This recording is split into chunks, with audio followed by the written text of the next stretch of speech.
Bonjour, je m'appelle François Hélion et j'anime la société Dantros, société de coaching et de formation pour managers et commerciaux. Je souhaite vous entretenir aujourd'hui d'un point qui me semble capital pour réussir aussi bien sa vie professionnelle que sa vie privée, la capacité à négocier en toutes circonstances. Cette capacité se nourrit de 4 facteurs qui constituent la négociation raisonnée. Premier point de la négociation raisonnée, la capacité permanente à traiter séparément les questions de personnes et les questions relatives aux différents.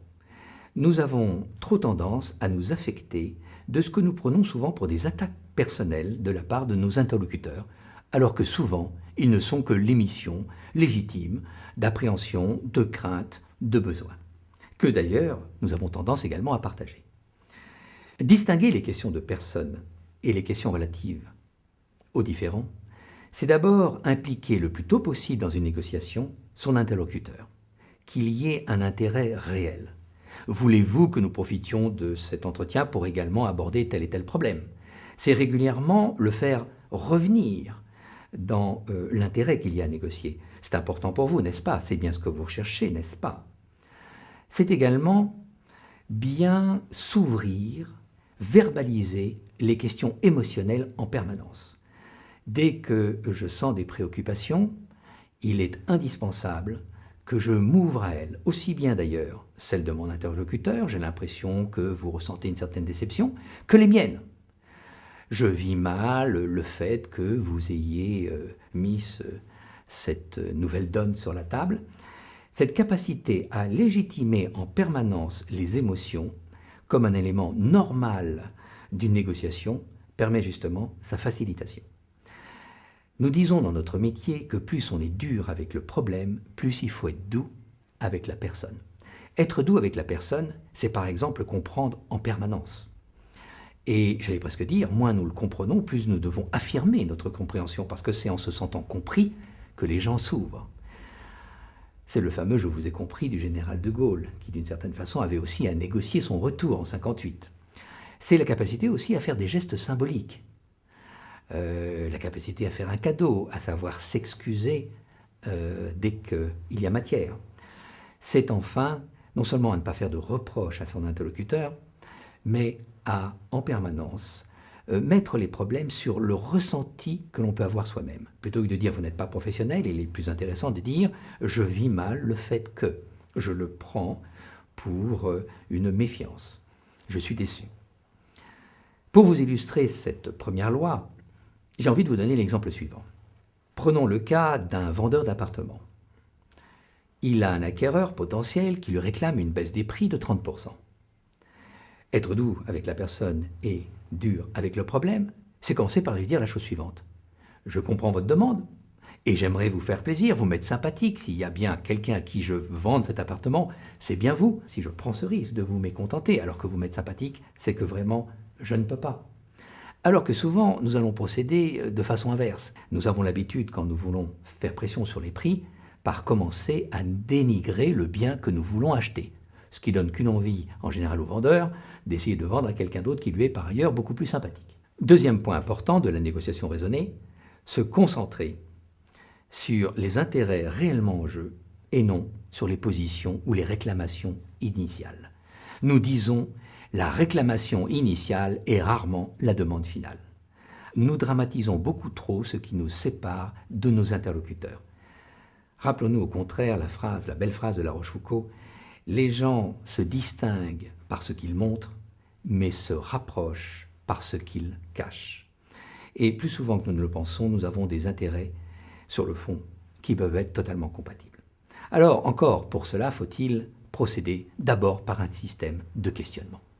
Nous affirmons trop vite les choses sans prendre la prudence de questionner sur l'essence de la réclamation, par des phrases du type « Et pourquoi tenez-vous tant à cela ?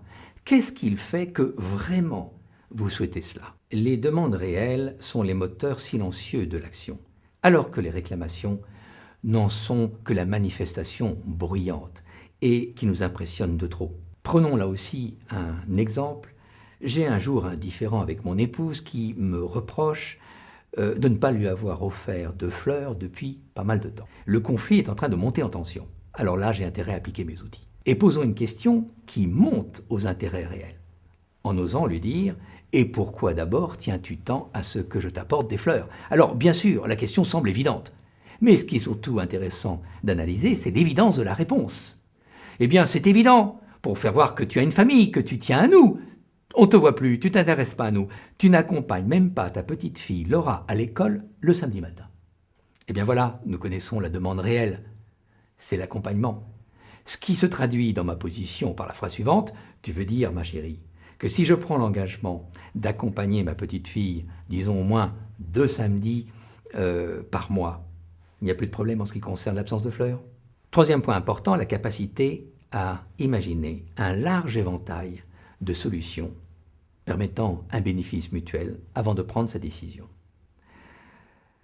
Trop souvent, nous avons 4 facteurs qui nous bloquent dans cette capacité de dépasser les blocages de négociation.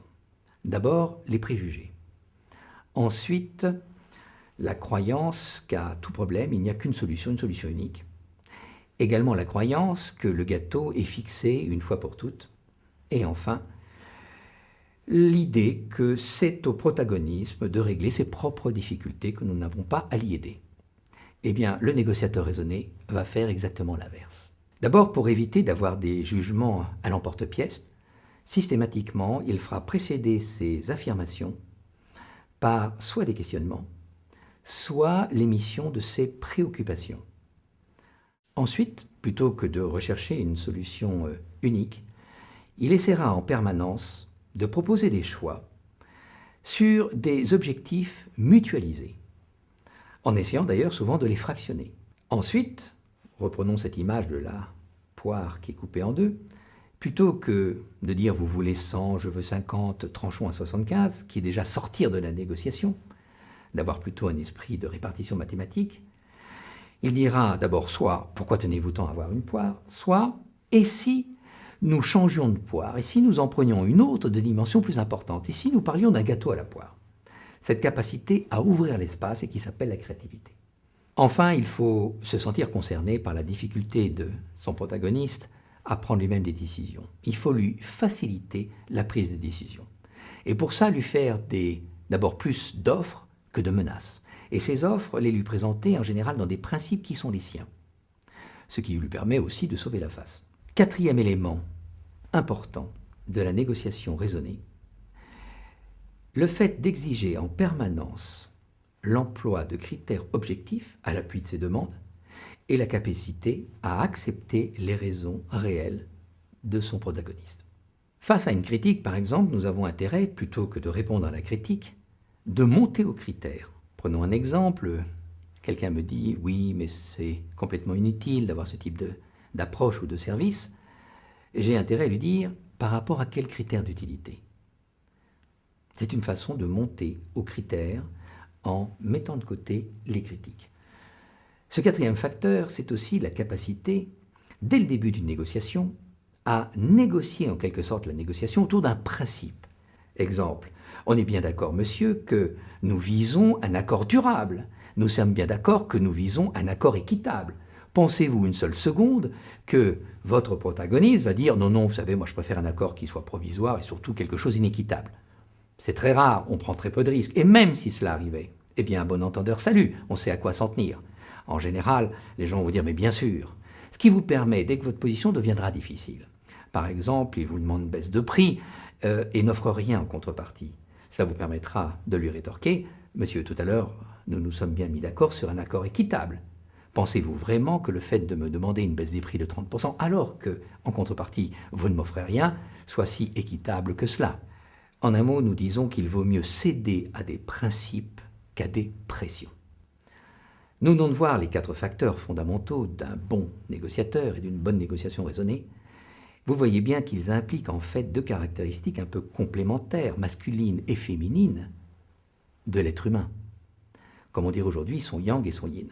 Eh bien, cette douceur sur la forme vis-à-vis de l'interlocuteur et cette fermeté sur le fond est bien illustrée par le poète René Char, qui disait ce qu'on peut appliquer en fait à tout professionnel, et en particulier à tout bon commercial. Penser comme un stratège, agir comme un primitif. Je vous remercie de votre attention, je vous dis au revoir et à bientôt sur ce même canal.